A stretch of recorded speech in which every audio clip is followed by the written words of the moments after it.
আমার হায়াতের কসম, আমার ইমানের কসম, ওই আল্লাহর কসম করে বলছি যে আল্লাহর হাতে আমার জীবন।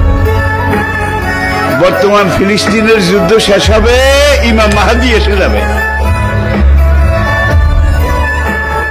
ইমাম মাহাদি আসার 9 বছর পরে, ইমাম মাহাদি আসার 9 বছর পরে ঈসা আলাইহিস সালাম আসবেন।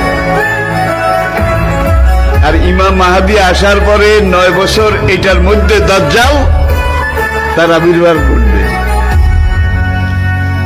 এমন সময় আমি আপনাদের সাথে কথা বলছি, হাদিসের ভাষ্য অনুযায়ী মনে করেন দাজ্জাল আপনার বাড়ির দরজায় এসে দাঁড়িয়েছে।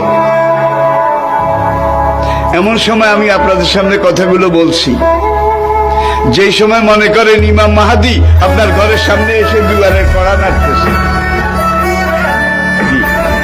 কত কাছে আল্লাহর নবী ইমাম মাহাদি সম্পর্কে, দাজ্জাল সম্পর্কে 70টা ভবিষ্যৎবাণী করেছে। কয়টা? তার মধ্যে 66টা হয়ে গেছে, বাকি আছে কয়টা? এই 4টার মধ্যে কিন্তু ইয়াজুজ মাজুজ বাইরে হবে, সব খাইয়া ভালো হইব। এবারে দাব্বাতুল আরদ কোরআনে আছে, দাব্বাতুল আরদ মক্কা এবং তায়েফের মাঝখানে জমিন ভেদ করে একটা জন্তু উঠবে। সেই জন্তুটা রাতের শেষ প্রহরে মাথা উঁচু করবে, মাথা এত উঁচু করবে কাবা থেকে দেখা যাবে, ইয়ামেন থেকে দেখা যাবে, বাইতুল মাকদাস থেকে তার কল্লা দেখা যাবে।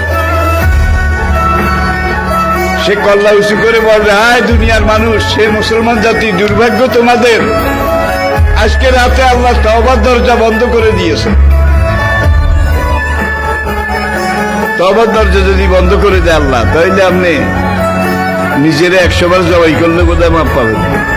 আর কোনো কিছু আছে রইছে নাই।